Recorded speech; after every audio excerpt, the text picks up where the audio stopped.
Kaibigan, may mga bagyo na naman tayong nararanasan. Pero alam mo ba na ang Diyos ang iyong sandigan?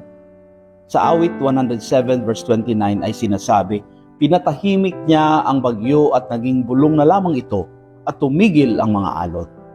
Maaring humagupit ang mga pagsubok, lumakas ang takot at tila nayanig ang lahat sa iyong paligid. Hindi ipinangako ng Diyos na walang darating na bagyo.